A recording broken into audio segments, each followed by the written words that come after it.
Top quality और consistent performance के लिए सिर्फ सिल्वर पंप। टॉप क्वालिटी और कंसिस्टेंट परफॉर्मेंस के लिए सिर्फ सिल्वर पंप, नाम याद रखना। शिवसेनेचे माजी नगरसेवक सचिन पडवळ आपल्यासोबत आहेत। आपण त्यांच्याशी बातचीत करणार आहोत। एक व्हिडिओ जो आहे तो तुम्ही शूट केलात, दादरच्या स्मशानभूमीमधला तो व्हिडिओ आहे। हाडं असतील किंवा सांगाडे असतील, डोक्याच्या कवटे असतील, हे त्या ठिकाणी पडलेलं आहे। काय नक्की तुम्हाला त्या ठिकाणी दिसलं आणि तुम्ही त्या ठिकाणी कशासाठी गेला होतात, काय सांगाल सविस्तर? शुक्रवारी माझ्या बरोबरच्या विभागामधील एका मित्राच्या मुलीचं निधन झालं आणि निधन झाल्यानंतर त्यांच्या अंत्यसंस्काराचे विधी हे दादर स्मशानभूमीमध्ये करण्यासाठी मी त्या ठिकाणी उपस्थित होतो। आणि ज्या वेळेला त्या ठिकाणी उपस्थित राहिल्यानंतर मी जेव्हा आजूबाजू चित्र बघितलं तेव्हा मला देखील धक्का बसला, कारण शेवटी नगरसेवक म्हणून मी ह्या महापालिकेत काम केलेलं आहे आणि असं असताना देखील त्या ठिकाणी मानवी अवशेष म्हणजे कवटीचा उल्लेख करतोय मी, त्या ठिकाणी सांगाडे, त्यानंतर हाडं अशी अस्ताव्यस्त पसरलेली आहेत आणि ते न बघवणारं म्हणजे दृश्य होतं। तर ह्या संदर्भामध्ये आम्ही जेव्हा महापालिकेमध्ये हाच आवाज उठवायचो की हेल्थ डिपार्टमेंटच्या अंडरमध्ये ह्या स्मशानभूम्या येतात, तर स्मशानभूमी येत असताना माणसाच्या जन्मापासून मृत्यूपर्यंत सगळा काम करण्याचं काम हे मुंबई महापालिका करत असते। मग मुंबई महापालिकेचा स्मशानभूमीच्या कारभारावर देखील विशेष लक्ष पाहिजे अशी आमची मागणी त्या दृष्टिकोनातून होती। आज आतमध्ये स्मशानभूमीच्या बाहेर रंगरंगोटी केली जाते, स्मशानभूमीच्या बाहेर हजारो कोटीचा निधी दिला जातो, त्यासाठी हजारो कोटीचा निधी दिल्यानंतर तसे नावं दिली जातात। तुम्ही जर अर्थसंकल्प बघितलात गेल्या वर्षीचा 24-25चा बघा किंवा 23-24चा बघा, 22-23चा बघा, स्मशानभूमीवर हजारो कोटी रुपये खर्च केले गेले आहेत। पण मृत्यूनंतर आपण जेव्हा एखाद्या हिंदू धर्मामध्ये असू दे किंवा कुठल्याही धर्मामध्ये असू दे, मृत्यूनंतर त्या माणसाला शांती मिळावी ही साधी अपेक्षा असते प्रत्येकाची, परंतु आज मानवी शरीराची अवहेलना चालली आहे असा माझा आरोप आहे। आणि माझं प्रशासनाला विशेष म्हणजे आयुक्त साहेबांना एक विनंती आहे की जे हेल्थ डिपार्टमेंटच्या आरोग्य खात्याचे काही अधिकारी आहेत किंवा ते स्मशानभूमीचे ॲडमिनिस्ट्रेशन कोण बघत असेल तर त्या अधिकाऱ्यांना या संदर्भामध्ये कारवाई करावी की स्मशानभूमीची दुरावस्था ही एक नाही आहे, ही तुम्हाला मी प्रातिनिधिक स्वरूपात दिली आहे। जर तसं करायचं गेलं तर मुंबईमधल्या प्रत्येक स्मशानभूमीच्या मध्ये अशीच परिस्थिती आहे आणि ह्या परिस्थितीबद्दल कोणाला काही लेणं देणं नाही आहे, कारण स्मशानभूमीमध्ये आत जाऊन इन्स्पेक्शन करणं, आतमधला काम कसं चाललंय ते बघणं हे कोणीही तसदी घेत नाही।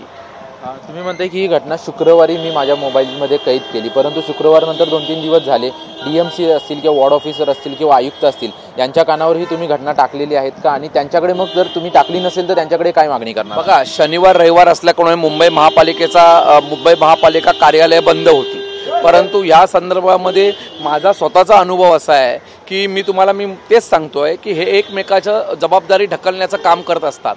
आता समजा हेल्थ डिपार्टमेंटला ह्या संदर्भात मी काही विचारणा केली तर हेल्थ डिपार्टमेंट काय सांगतंय की हे जे काय जी नॉर्थ मध्ये जे दादर येतं त्याचा जो मेंटेनन्स विभाग आहे ते स्मशानभूमीची यंत्रणा सांभाळतात, पण स्मशानभूमीची डागडुजी ते सांभाळतात, पण आतमधला जो कर्मचारी वर्ग आहे तो हेल्थ डिपार्टमेंटचा असतो, त्याच्यामुळे ती देखरेख देखील हेल्थ डिपार्टमेंटने करावी। आणि माझी या प्रसंगी एक विनंती आहे प्रशासनाला, विशेषतः आयुक्तांना, की आपण या स्वरूपावर कायमस्वरूपी मार्ग काढण्यासाठी एक SOP बनवावी की समजा एखादं मानवी देह आपण ज्या वेळेला जमिनीमध्ये पुरतो तो पुरल्यानंतर भविष्यामध्ये त्याची विल्हेवाट लावण्यासाठी एक SOP मुंबई महापालिकेने नेमून द्यावी की ज्या SOP मुळे कुठल्याही मानवी अवशेषाची अवहेलना होणार नाही आणि मृत्यूनंतर जे अपेक्षित शांती असते त्या जो माणूस जातो स्वर्गामध्ये त्याला ती मिळावी अशी माझी या प्रशासनाला विनंती आहे। तुम्ही म्हणताय की फक्त ही एक दादर स्मशानभूमीचा एक फक्त मी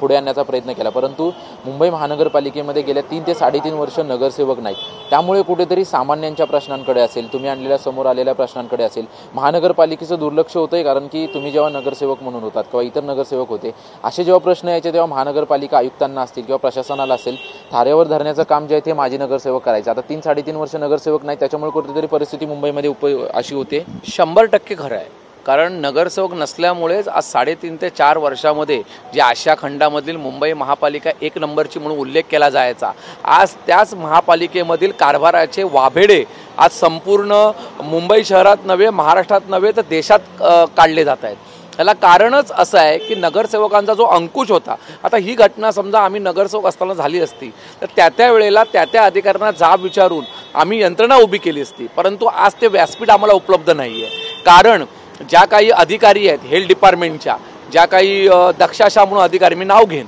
फोनच उचलत नाहीत लोकप्रतिनिधींचा.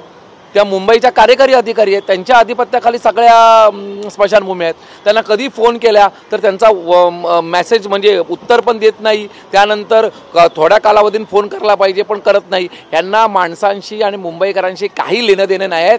फक्त हे अधिकारी नवीन टेंडर बनवायची आणि ती इम्प्लिमेंट करायची आणि आपल्या विश्वासातले कॉन्ट्रॅक्टरना कशी कामं मिळेल ह्याची कामं करायची. म्हणून तुम्हाला मगाशी तेच म्हटलं की स्मशानभूमीला फक्त रंगरंगोटी करायची, बाकी काही यांचं नाही. कारण रंगरंगोटी करण्यासाठी कॉन्ट्रॅक्टर लागतो, टेंडर लागतात, त्याच्यामध्ये जास्त इंटरेस्ट यांचा आहे. धन्यवाद आमच्याशी बातचीत केल्याबद्दल. आपण पाहतो की दादर स्मशानभूमी मानवी अवशेष जे आहे ते सापडले होते आणि ते स्वतः माजी नगरसेवक सचिन पडवळ यांनी त्यांच्या मोबाईलमध्ये कैद केले होते. आणि अधिकारी असतील किंवा वॉर्ड ऑफिसर असतील किंवा मुंबई महानगरपालिकेचे अधिकारी असतील ते एकमेकांवरती चालढकल करतायत आणि गेल्या 3 ते 3.5 वर्षांमध्ये माजी नगरसेवक किंवा नगरसेवक नसल्यामुळे कुठेतरी ही परिस्थिती ओढावले अशी भावना जी आहे ते सचिन पडवळ यांनी व्यक्त केलेली आहे. कॅमेरामन अमित चिगवणसह निवृत्ती बाबर, TV9 मराठी, मुंबई.